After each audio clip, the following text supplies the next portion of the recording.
I got so much motherfucking design on right now. Break it down, bring it back, make it clap. I got 3 old thoughts, new block, wear that thing. Bitches on my line, and you know. Assalamualaikum warahmatullahi wabarakatuh. Halo teman-teman, perkenalkan nama saya Ahmad Hadid Saikhul Wardi. Saya berasal dari Prodi Ilmu Politik, Fakultas Ilmu Sosial dan Ilmu Politik, Universitas Islam Negeri Sunan Ampel, Surabaya. Dalam kesempatan kali ini, saya akan menjelaskan tentang otonomi daerah. Apa sih otonomi daerah itu? Nah, pengertian otonomi daerah secara definitif, otonomi daerah adalah kewenangan daerah untuk dapat mengatur dan mengurus berbagai kepentingan masyarakat secara mandiri serta berdasarkan kepada aspirasi masyarakat.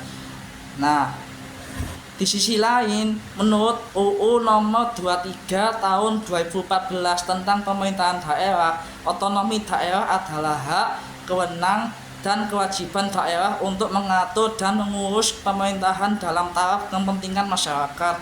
Fakta menarik lainnya yaitu di mana diksi otonomi ini bermuara dari bahasa Yunani, yaitu auto yang bermakna sendiri dan nomos yang bermakna peraturan atau hukum.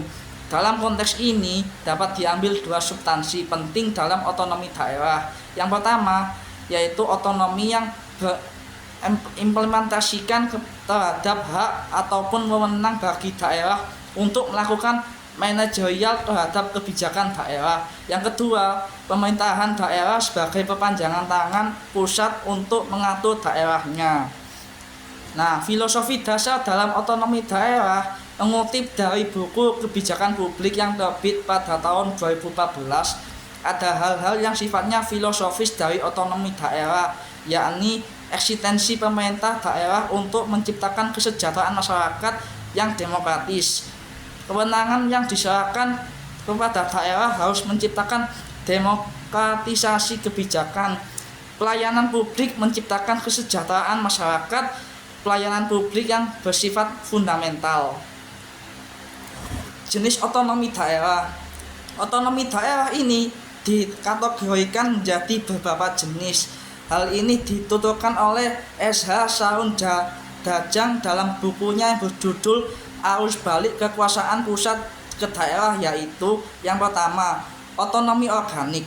Otonomi ini menjadi akumulasi urusan yang memiliki peran untuk menentukan ritme dari badan otonom.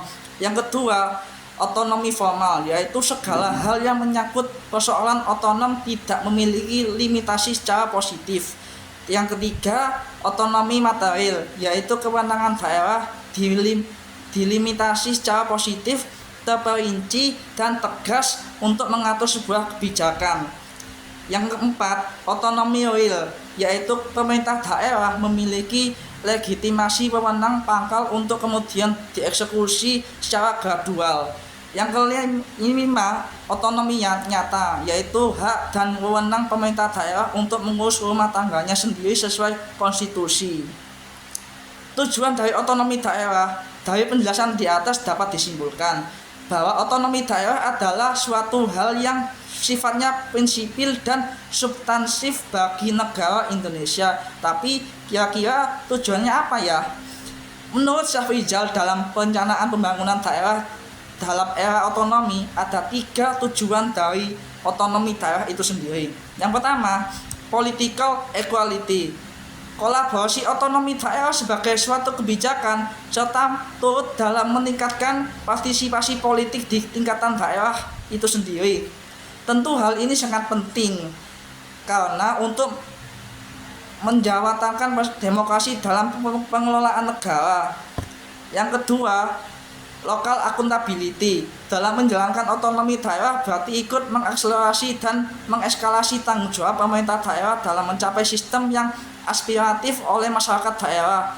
Hal ini juga berimplikasi terhadap pertumbuhan ekonomi maupun pertumbuhan ekonomi daerah yang akan meningkat. Yang ketiga, local responsive. Terakhir, otonomi daerah ini akan ikut mengeskalasi respon pemerintah dalam berbagai persoalan sosial ataupun ekonomi di tingkat daerah. Aspek ini juga penting sebab otonomi daerah akan menjadi sistem yang menuntaskan beberapa problematika di tingkat jauh dari pusat, sehingga dapat disimpulkan otonomi daerah adalah produk konstitusi di era reformasi yang memiliki tujuan untuk mensejahterakan masyarakat di daerah. Sekian penjelasan